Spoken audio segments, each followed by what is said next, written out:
Olá, eu sou Patrícia Vale e esse é o Wealth Point, onde os grandes gestores compartilham as suas visões.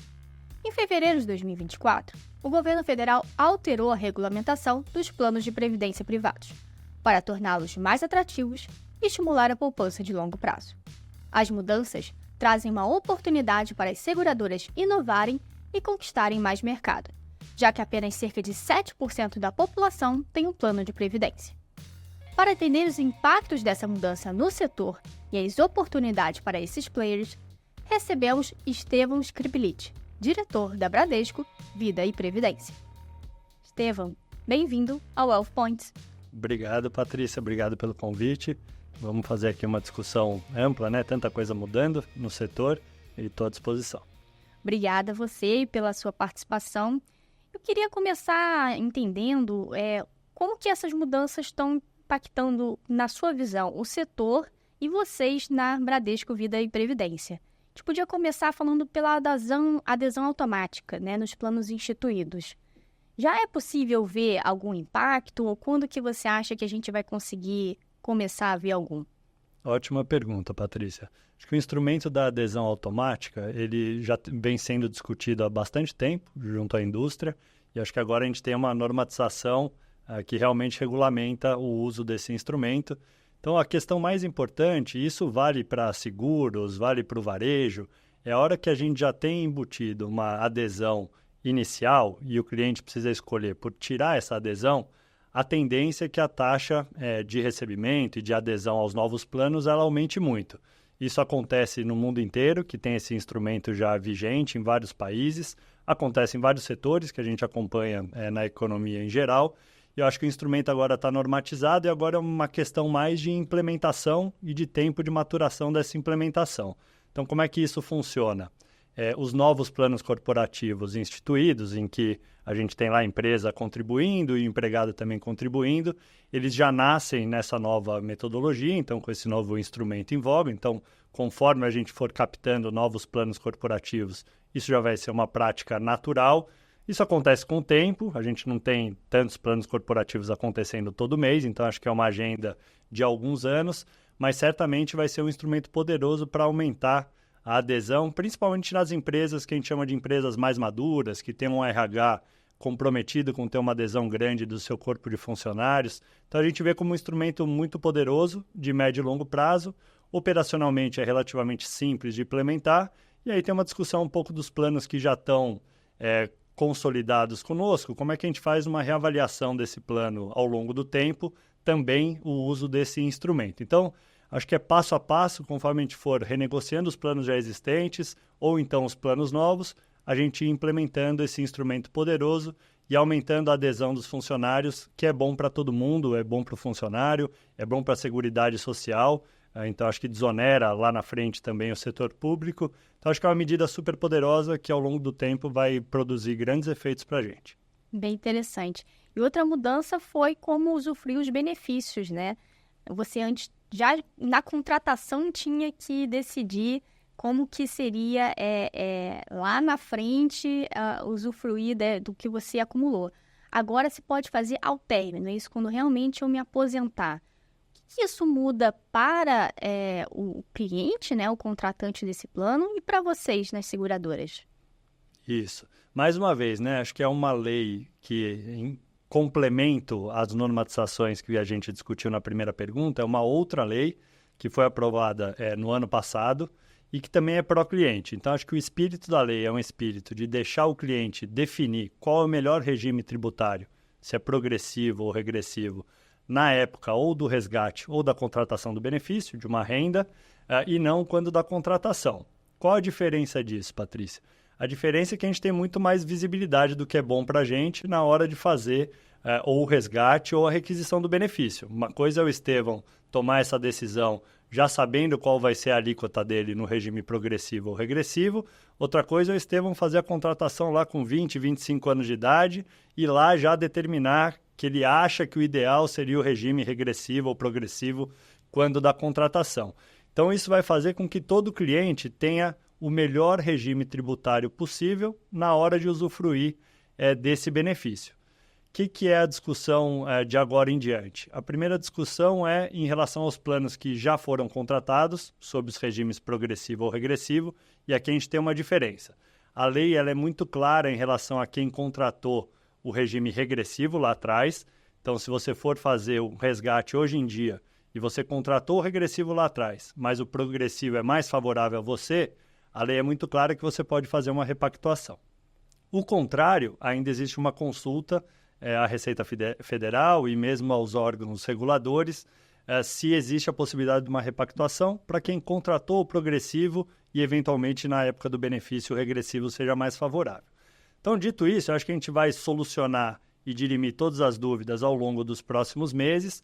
Para quem tem contratado um plano novo, a gente já está com toda a nossa estrutura adequada para não fazer a opção pelo regime agora e só fazer a opção pelo regime quando do resgate ou da requisição de benefício. Então, os novos contratantes já estão totalmente adequados e aderentes à nova lei. E a gente vai dirimir essas dúvidas remanescentes ao longo dos próximos meses. E certamente o final do dia é um final do dia que é bom para o cliente. Toda a contratação nova daqui para frente, na hora que você fizer o pedido de resgate ou fizer a requisição do benefício, você vai ter o melhor regime tributário possível, pagando a menor alíquota possível e com mais renda, mais benefício para o cliente final. Acho que esse é o espírito da lei e é onde a gente vai chegar no final do dia ao longo dos próximos meses. Perfeito. Mas só para entender, isso já está valendo? E o que impactou para vocês? Vocês já estão vendo nesse tipo de coisa alguma mudança? Isso já está valendo. Então, para todos os novos contratos, a gente já tem implementado essa não opção quando da contratação e a liberdade para a opção na época do resgate ou da requisição de benefício. Então, para os novos planos, já está totalmente operacional.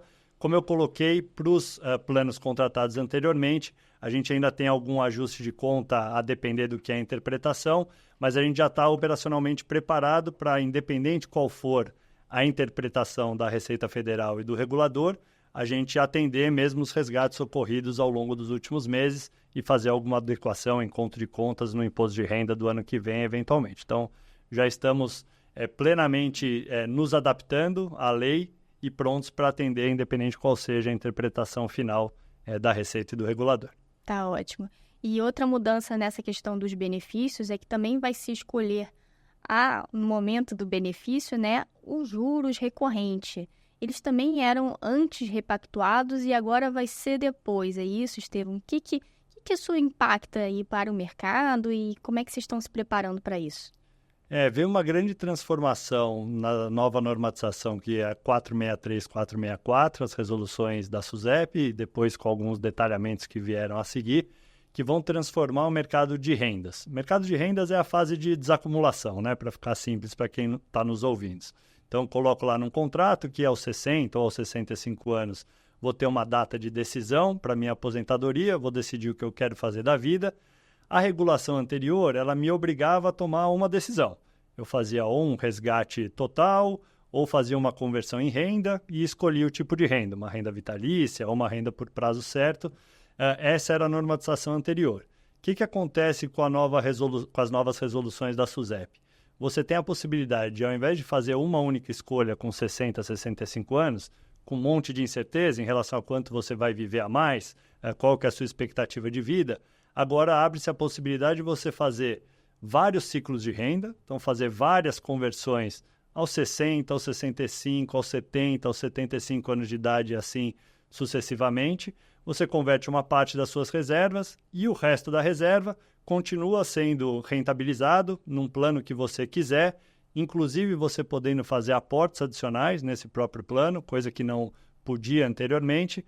E isso cria uma flexibilidade muito grande. Primeiro, uma flexibilidade de você se adaptar ao que é a sua expectativa de vida e a sua condição financeira durante todo o prazo de desacumulação. Então, você pode fazer várias conversões, você pode preparar também resgates programados, e os resgates podem ser ou um percentual das suas reservas ou uma cota do seu fundo mensal ou anual, com muita flexibilidade.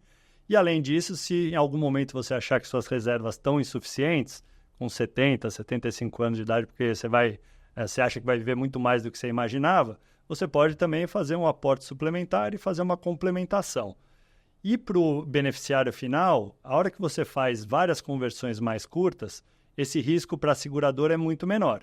Hoje a seguradora tem um risco de ter que saber quanto o Estevão vai viver com 65 anos de idade, o que é uma incerteza muito grande.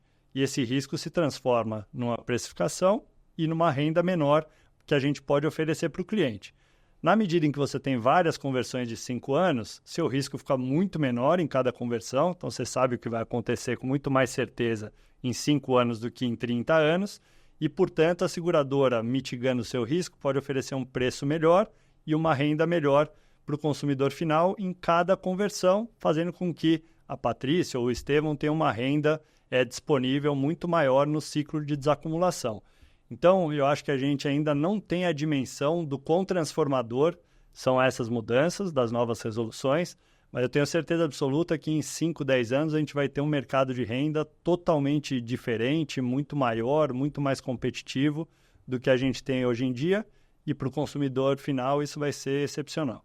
Dá para dizer que até então esse mercado de previdência privada estava muito focado na acumulação e agora essa legislação está dando um foco maior para essa questão da renda, da desacumulação, que na verdade é a grande diferencial da previdência privada, né? Se posso fazer talvez investimentos próprios, né, para fazer uma acumulação, mas a parte de renda que seria o grande diferencial. Dá para dizer que esse vai ser o mote agora do desenvolvimento aí desse setor? Eu acho que a gente teve alguns ciclos ao longo do desenvolvimento da indústria de previdência privada. Então, a atuação mais intensa começou lá na década de 80, 90. Eu acho que ali a cara da indústria de previdência era uma cara de atributos previdenciários, então de benefícios de longo prazo, de planos que contratavam uma garantia para o consumidor de rendas vitalícias ou outros tipos de renda de forma intensa. O que aconteceu no meio do caminho é que a gente teve uma disrupção em relação à expectativa de longevidade e à própria condição financeira de taxa de juros, que mudou muito da década de 80, 90 para o começo dos anos 2000. E aí, como resultante disso, o risco do setor ficou um risco muito grande. Você ficar com risco de longevidade e um risco de uma insegurança financeira do que vai ser a taxa de juros lá na frente. E aí eu diria que a gente teve uma segunda fase da indústria, que é uma fase em que a indústria se retraiu do ponto de vista de oferta na fase de desacumulação e centrou esforços onde ela tem uma visibilidade um pouco maior, que é na fase de acumulação, com menos risco para as seguradoras, e aí com o Instituto dos PGBLs, VGBLs, que vieram do final da década de 90, começo dos anos 2000. Acho que agora a gente vai para uma terceira onda, que é uma terceira onda em que a fase de acumulação acho que já tem uma concorrência bastante grande, os produtos já muito sofisticados, uma regulação também super moderna, e a gente endereça de alguma forma essa mudança de risco na fase de desacumulação, dando mais flexibilidade, mais previsibilidade para as seguradoras, para elas voltarem a operar de forma mais intensa e com ofertas mais interessantes para o consumidor. Então, acho que agora talvez a gente esteja chegando num equilíbrio entre a fase 1 e a fase 2 e vai dar para fazer tudo bem feito, a fase de acumulação e também a fase de desacumulação, com ofertas bastante flexíveis, bastante dinâmicas e uma precificação super competitiva num ambiente novo para o consumidor.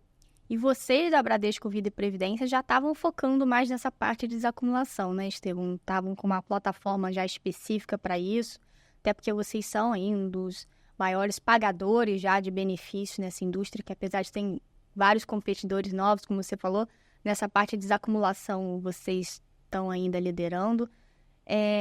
Como que vocês estão implementando isso lá? O que vocês estavam planejando com essas mudanças? Como está sendo para vocês na Bradesco?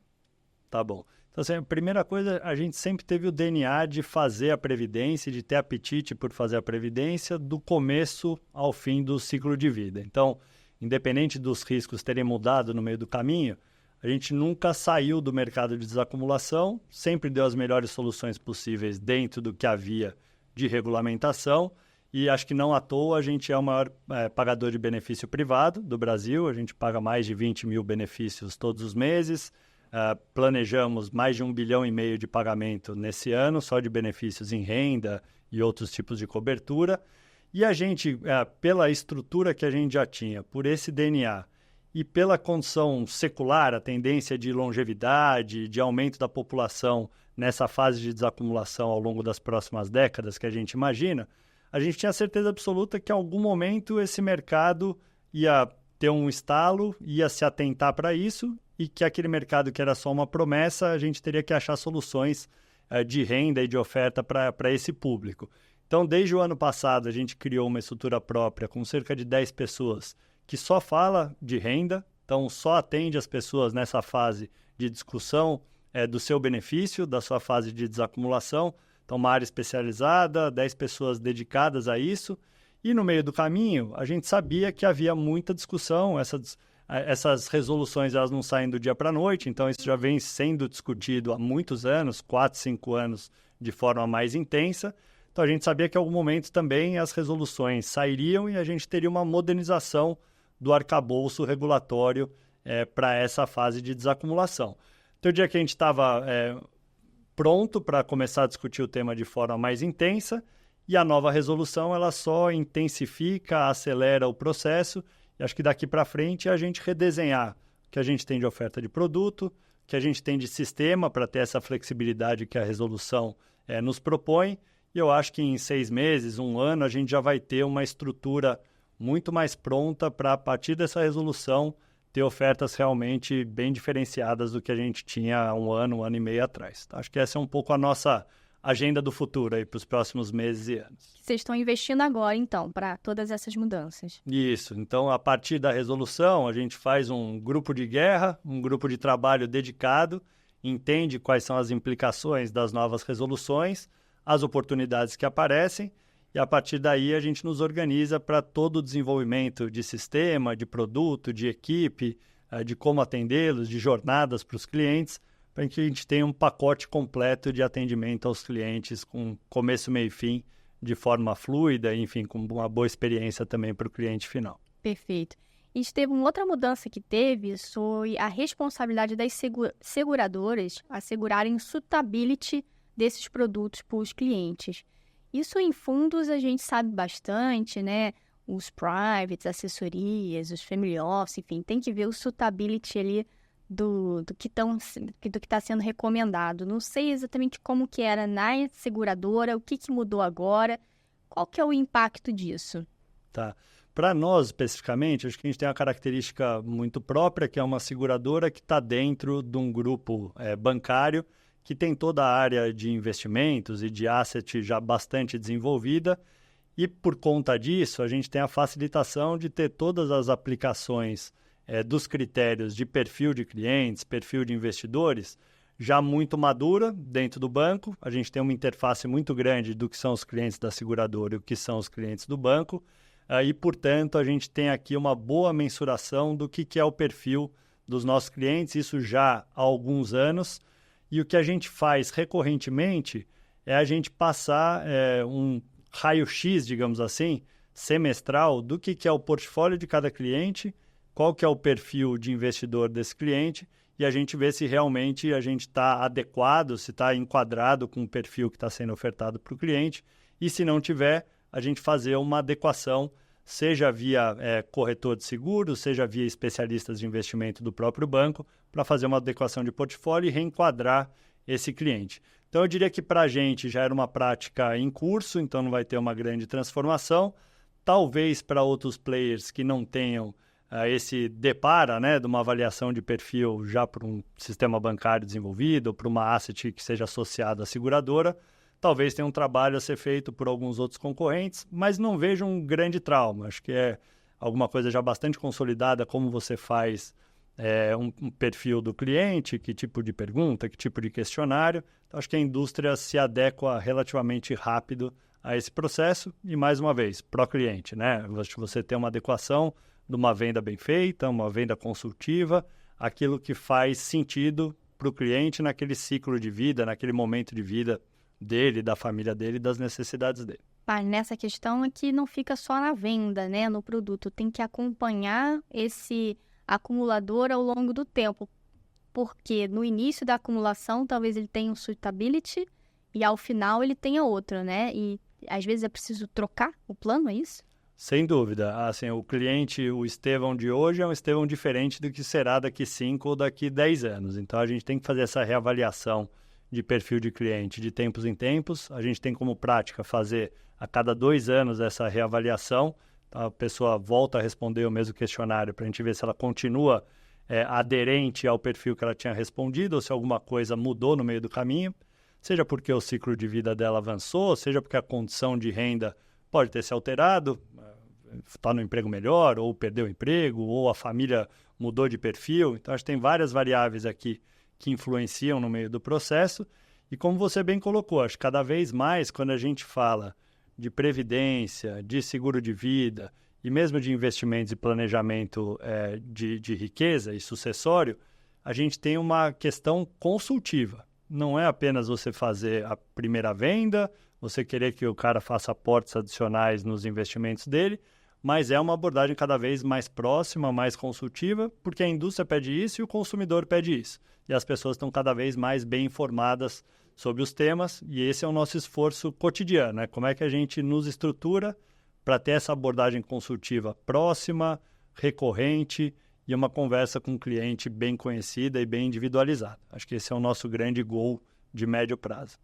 E, Esteu, a gente está falando aí sobre um mercado que vai mudar bastante com essas novas normas, como a gente colocou, e que tem ganho muitos players novos, muita gente interessada em fazer parte disso, né?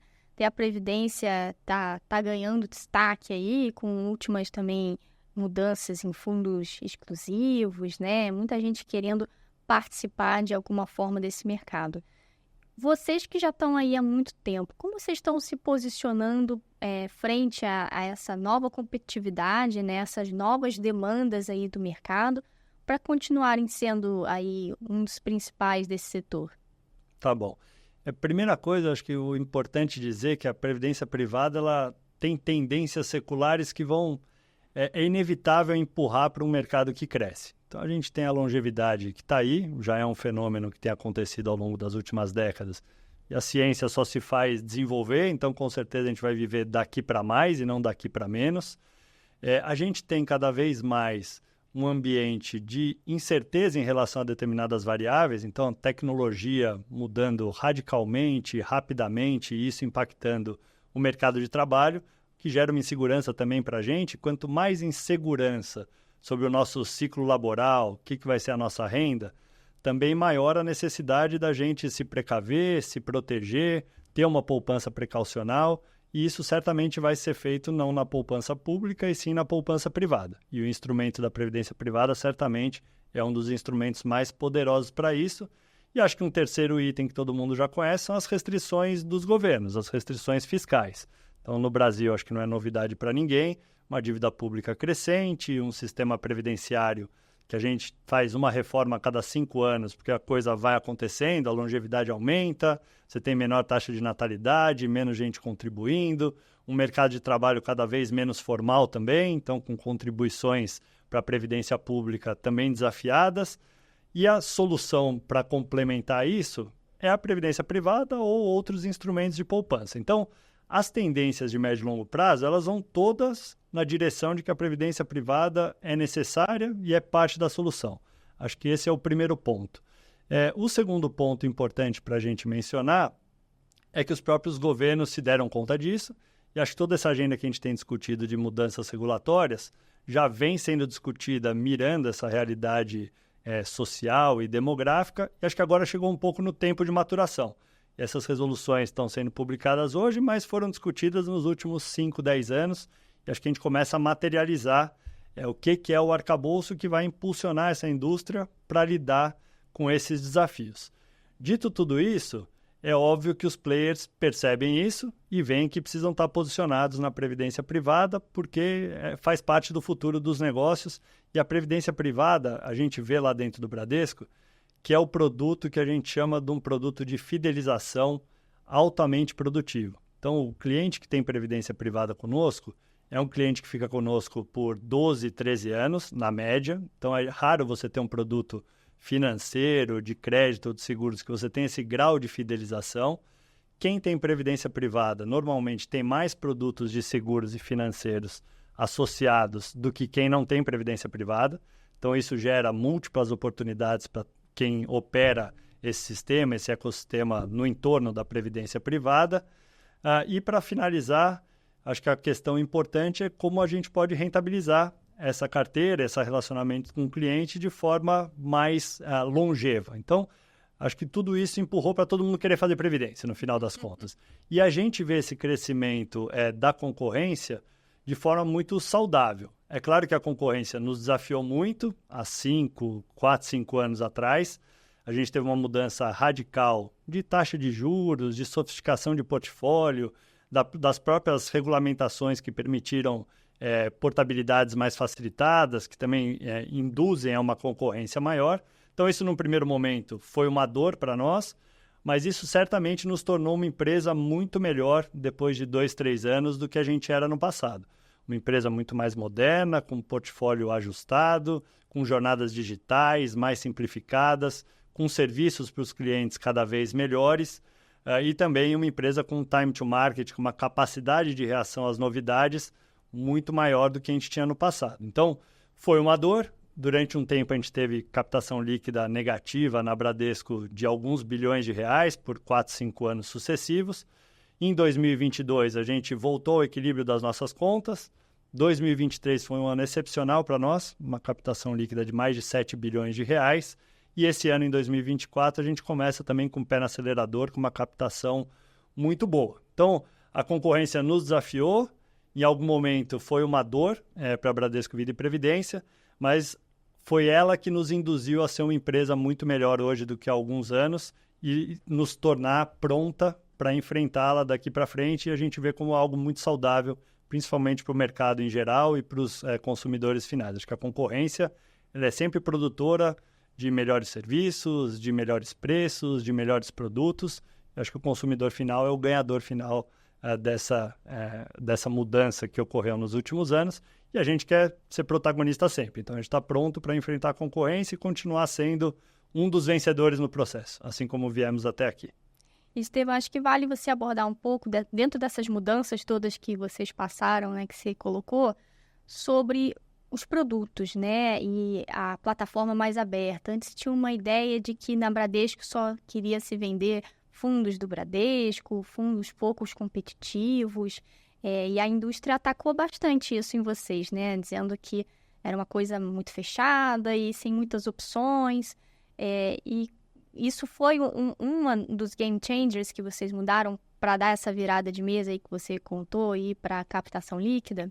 Sem dúvida. Acho que essa pergunta ela é super relevante, porque também as pessoas ficam, às vezes, com a percepção lá do passado, de trás, as coisas mudam no meio do caminho, e a gente ter a oportunidade de falar como éramos e como estamos, acho que dá um pouco a dimensão das transformações que a gente passou nos últimos anos. Então, se a gente pegar lá 2018, 2019, a gente tinha uma plataforma restrita, basicamente com o gestor de casa, Bradesco Asset, e com 20 produtos disponíveis, mais concentrados na parte de renda fixa e alguns fundos de ações que a gente chama de fundos balanceados. Então, essa era a nossa realidade 5, 6 anos atrás. 20 fundos, Bradesco Asset como gestora e poucas classes de ativo disponíveis.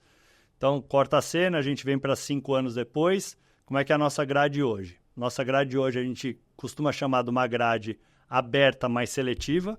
Então, a gente tem hoje 120 fundos disponíveis nas diversas classes de ativos. Então, renda fixa passiva, renda fixa ativa, vários perfis de duration, de vencimento, de risco dentro da renda fixa, vários fundos de crédito privado, seja da Bradesco Asset, seja de multigestores, de alguns gestores terceiros, várias opções de multimercado, opções de ações, diversificação global e alguns produtos com a pauta ESG. Então, sem querer ir mergulhar aqui em produto a produto, estratégia a estratégia, o resumo da ópera é 120 fundos, quase 40 gestores terceiros, para além da Bradesco Asset, e todas as classes de ativos e perfis de risco disponíveis. Com essa grade em mãos, a gente consegue atender todo mundo, atender a necessidade de cada ciclo econômico, ciclo de mercado também, sem sofrer com as oscilações que acontecem no meio do caminho. E com o Instituto da Portabilidade Interna super facilitada, a gente consegue fazer essa gestão do cliente no seu ciclo de vida, nos ciclos econômicos, de forma muito eficaz. E o resultante disso é um cliente que hoje fica conosco mais tempo, tem uma taxa de resgate cada vez menor, ano após ano, um reequilíbrio do que a gente tem de saída de portabilidade, o que a gente recebe de portabilidade. Acho que todos os resultados nos demonstram que acho que a gente fez uma transformação positiva e que hoje a gente está muito mais competitivo e equilibrado com a concorrência do que estava lá atrás. Estevão, foi um prazer. Muito obrigada aqui pela essa oportunidade de conhecer melhor vocês e o que vocês estão pensando aí para o mercado. Como última pergunta, eu vou querer que você sintetize um pouco isso. Como você está vendo essas mudanças regulatórias, essas tendências demográficas no Brasil? Quais são as grandes tendências aí, o futuro aí para os próximos 10 anos da Previdência Privada? O que você pensa sobre isso? Tá bom, acho que a gente resumindo um pouco do que a gente colocou nas perguntas anteriores, que as tendências seculares, elas são a favor da previdência privada, então longevidade, restrições fiscais, mercado de trabalho instável, insegurança em relação a vários temas, então isso acho que está dado. Os avanços regulatórios dos últimos anos são impulsionadores dessa agenda também, então são cada vez mais pró-mercado, mais modernas, mais flexíveis, pró-cliente, e eu acho que o resultante de tudo isso é uma indústria que vai crescer ao longo do tempo. É uma indústria que tem como desafio, acho que, simplificar a conversa, porque tem muito ainda o estigma de que a previdência privada não é para todo mundo, é só para quem tem dinheiro, é para uma classe específica, é muito difícil de compreender. Então, acho que do nosso lado tem esse esforço de simplificação e na medida em que a gente consiga fazer a simplificação da conversa, das jornadas, da experiência do cliente, acho que esse potencial que está aí emergindo e está pulsante, ele vai se concretizar. E a gente tem muita confiança que isso vai acontecer ao longo dos próximos 5, 10 anos. E a gente vai ter uma indústria que cresce ano após ano, sendo um mercado cada vez mais promissor e com uma inserção maior para a sociedade e cumprindo o seu papel, né? Que é ter uma complementação da sensação de segurança financeira da população ao longo do tempo e desonerando também o setor público, que tem as suas restrições e a gente já conhece bem. Muito obrigada, Estevão, pela sua participação. Obrigado, Patrícia, e sempre à disposição para fazer as conversas aqui com vocês. Agradeço também a nossa audiência. Esse episódio vai estar no site do Neofeed e também nas principais plataformas de streaming. Até a próxima!